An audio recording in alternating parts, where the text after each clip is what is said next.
그렇다면 두 번째로 어떻게 우리가 보상의 명단을 만들어야 될까? 오늘 여러분들은 이것을 늘 생각할 필요는 없지만 여러분 한 번 정도는 진지하게 보상할 사람을 생각하고 명단을 작성하는 것이 매우 중요합니다.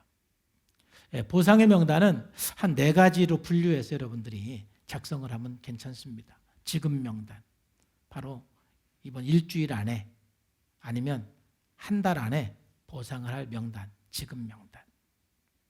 그리고 나중 명단, 지금 당장은 힘들지만 적어도 올 1년 안에는 반드시 내가 보상을 해야 되겠다. 뭐 그런 명단. 그리고 암화 명단. 제가 오늘 설교 준비하면서 암화 명단에 한 명 떠올랐어요. 암화 명단. 암화 명단은 어떤 사람이냐면은 지금 내가 보상을 하길 원하는데 만날 수가 없어요. 언젠가 만나면 반드시 보상을 하는 것입니다. 그리고 4번째는 전혀 명단. 보상하길 원하지만 보상할 수 없는 사람이에요. 예를 들면 성적인 피해를 줬을 경우에는 찾아가서 보상한다고 찾아가면 안 되는 거예요. 이건 전혀 명단이 되는 거예요. 그래서 저는 이번 설교 준비하면서 문득 그런 생각이 들었어요.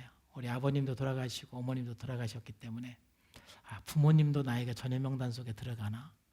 왜냐하면 참 제가 우리 아버님보다는 우리 어머님의 가슴에 대못을 박는 말을 몇 번 했어요. 제가 너무 기억이 나서 그 생각만 해도 가슴이 아파요. 대못 박는 말.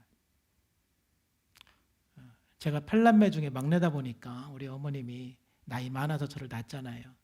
근데 중학교 때 처음으로 운동회 날 우리 어머님이 맛있는 도시락을 싸가지고 학교 왔는데 우리 어머니를 보는 순간 어제 말렸는데 왜 왔어? 하고 제가 도망가 버렸어요. 이 나쁜 놈이잖아. 그때 우리 어머님의 그 가슴에 얼마나 큰 대못을 제가 박았는지 몰라. 근데 그런 거에 대해서 제가 보상을 못 해드렸어요.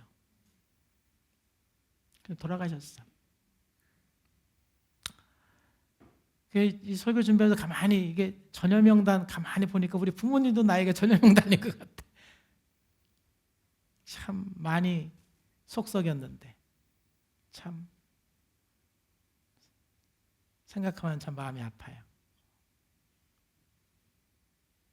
저에게는 그래요. 아마도 모든 사람이 그럴 것 같아요. 그렇죠? 또 뭐 우리 자녀들은 부모에게 잘 보상 안 해.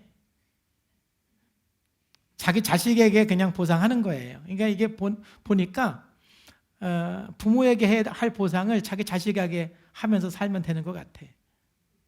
그래서 저기 부모님에게 잘못 많이 한 사람은 자식에게 잘해주기를 바랍니다. 할렐루야.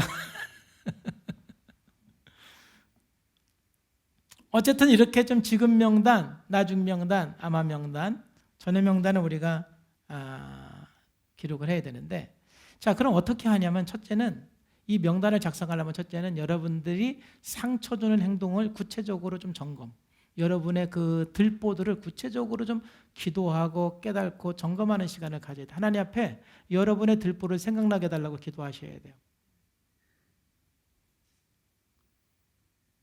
마태복음 7장에 보면은 어찌하여 형제의 눈 속에 있는 티는 보고 내 눈 속에 있는 들보는 깨닫지 못하냐. 여러분들 속에 있는 들보를 좀 볼 수 있어야 돼요.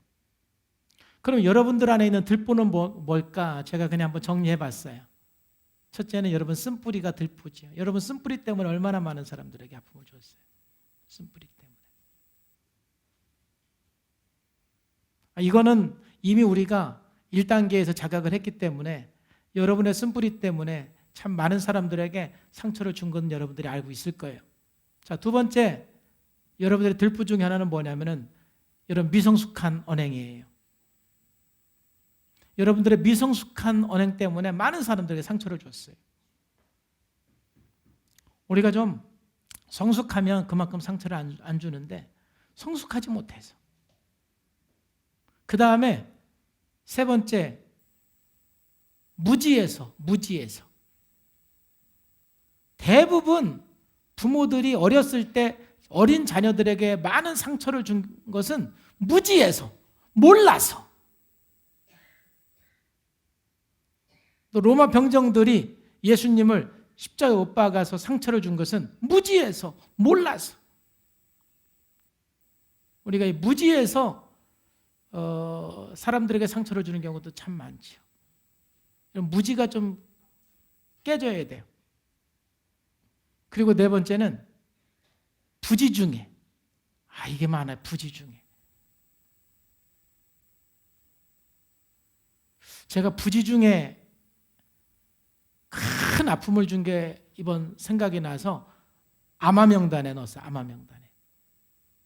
어떤 상황이냐면은 제가 전도사 시절에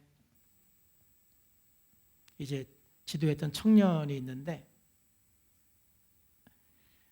아빠도 먼저 일찍 돌아가시고 엄마도 돌아가셔서 딸만 셋이서 함께 사는 가정이었어요. 그래서 큰 딸은 대학생이었고 둘째는 고등학생이었고 셋째는 그 당시 중학생이었어요.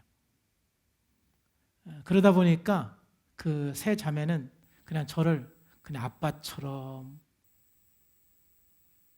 그렇게 의지하면서 굉장히 저에게 친하게 많은 그 의지하면서 이렇게 보냈어요. 그러다가 이제 제가 그 교회를 떠나서 성산교회에서 이제 제가 사역을 할 때인데 그래도 이제 우리가 그 교회를 떠나왔지만서도 계속 연락하고 늘 전화 오고 그랬었어요. 근데 어느 날 아침에 일찍 저한테 전화가 온 거예요. 다급한 목소리로. 지난밤에 너무 무서웠다라는 거예요. 자매들만 자는데 밤새도록 누군가가 창문을 부수는 소리. 자기 집 창문을. 그래도 벌벌벌 떨면서 밤을 지내고 날이 새기를 기다리면서 날이 새자마자 저한테 연락이 왔고 그럼 빨리 우리 집에 와. 우리 집에 와서 좀 쉬었다가. 그래서 이제 우리 집에 와서 좀 편안하게 좀 쉬었다 가게 하려고 왔어요. 그래서 좀 쉬었어요. 여기까지 아무 문제가 없지요. 근데 문제는 뭐냐면은 친구가 왔어. 내 친구가. 친구가 왔는데 낯선 청년들, 학생들 셋이 있잖아, 여자아이들이. 누구야? 이제 물어봐서 제가 이제 이렇게 조금 자초지종을 설명을 했죠. 그리고 나서 마지막에 안 해도 되는 말을 내가 해버렸어. 참 쟤네들이 너무 불쌍해. 근데 이 말이 나는 정말 불쌍하잖아. 근데 그 세 명에게는 너무 그게 상처였어. 그 말을 듣자마자 나는 그때 몰랐어. 상처였는지 몰랐는데 그냥 그 말을 듣고 한 5분 있다가 전사님 우리 가볼게요 하고 그냥 갔어. 그리고 나서 연락을 안 해. 연락도 안 받아. 하도 저희 너무 이상해져. 근데 이제 그나마 이제 큰 언니는 이제 좀 나이 대학생이고 나이 먹고 그랬잖아요. 몇 년 지나서 큰 언니가 얘기해줘. 그때 얘기한 게 아니라 몇 년 지나서 큰 언니는 이제 캐나다에서 사는데 전화해서 나한테 그 얘기를 해주는 거예요. 사실은 그때 그 말에 너무 충격받고 마음이 힘들었다고 우리 동생들이. 그 얘기를 해주는데 내가 너무 미안한 거예요. 나는 그냥 툭 던진 말인데 그 자매들에게는 씻을 수 없는 상처가 돼버린 거예요. 지금도 연락을 안 해. 그래서 제가 이거 설교 준비해서 생각이 났어. 그래서 암화명단에 넣었어. 암화명단에. 만나면 반드시 용서를 구하고 그 부분에 대해서 내가 보상을 해야 되겠구나. 물론 어떻게 보상을 해야 될지는 이제 만나면 또 기도를 해봐야죠. 또 고기를 사줄지 뭘 해줄지 뭘 할지는 내 생각을 해봐야 되겠지만 어쨌든 간에 보상을 해야 되겠구나. 그리고 우리가 의외로 이 부지 중에 이 상처를 주는 경우들이 참 많아요. 그래서 여러분 좀 구체적으로 우리들 안에 있는 들보가 참 많은데 다른 사람의 티만 우리가 빼내려고 하지 말고 여러분들의 쓴뿌리이든 여러분 미성숙한 언행이든 또 여러분 무지해서 그랬든 또 부지 중에 그랬든 여러분들의 그러한 행동을 구체적으로 누군가에게 상처를 준 행동을 좀 구체적으로 여러분들이 생각하고 하나님 앞에 주님 깨닫게 해달라고 기도하시기를 바랍니다. 그래야만 여러분들이 명단을 쓸 수가 있어요. 자, 두 번째, 우리는 이 명단을 쓰기 위해서는 나 때문에 고통받은 사람을 좀 생각을 해야 돼요. 아까 말씀드린 것처럼 우리가 하나님 앞에 기도하기 전에는 내가 상처받은 것은 평생 잊지 않고 기억하고 살지만 나 때문에 상대방이 얼마나 힘들을까, 이걸 너무 생각하지 않는 거예요. 그래서 대부분 이제 프로그램 하고 나서 아빠하고 딸이나 아들이 대화를 하면 아들이 아빠가 이래서 내가 너무 힘들었어요. 그러면은 그랬어. 나는 몰랐다. 얼마나 아들이 힘들었는지 모르는 거예요. 또 반대도 마찬가지예요. 아빠가 나도 그때 이만저만 해서 내가 힘들었다. 그럼 아들도 저 몰랐어요. 100이면 100이 다 그래요. 왜 그러냐면은 서로 나의 행동 때문에 상대방이 얼마나 고통당하고 힘들은지 그만큼 조망 능력을 가지고 생각하는 사람이 많지를 않아요.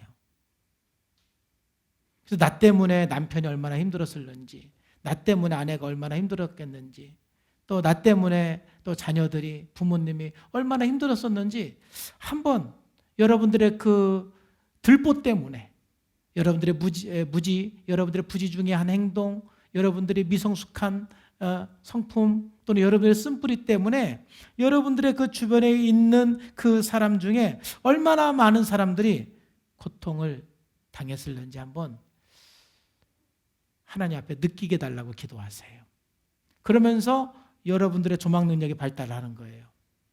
여러분들의 가족 중에서, 직장 동료 중에서, 여러분들의 공동체 중에서 나의 그 행동 때문에 어떤 사람이 어떤 고통을 당했을까? 이걸 여러분들이 생각을 해보세요. 그리고 마지막으로 이제 명단을 작성하고 결정하셔야 돼요. 여러분, 보상한다라는 것이 어려워요. 하고 싶지 않아요. 또 하고 싶지 않은 사람이 있어요. 그러나 보상은 우리 회복을 위해서 너무 중요한 원리이기 때문에 우리가 이 보상을 결정하셔야 돼요. 명단을 작성하고 결정하세요. 이러한 과정을 통해서 여러분들이 보상의 명단을 작성할 수가 있는데, 여러분 이 내용을 너무 오래 생각하면 여러분들이 힘들으니까 오늘 하루 한번 생각을 해보세요. 오늘 하루 집에 가셔서 좀 이 세 단계를 쭉 기도하면서 여러분 보상 명단, 지급 명단, 또 나중 명단, 아마 명단, 전혀 명단 분류해서 한번 쭉 써보세요. 그리고 하나님 앞에 어떻게 앞으로 보상할 건지 지혜를 구하세요. 그러면서 여러분들이 정말 상처를 주고 피해를 준 사람들에게 보상하는 삶이 되기를 주님의 이름으로 축복합니다.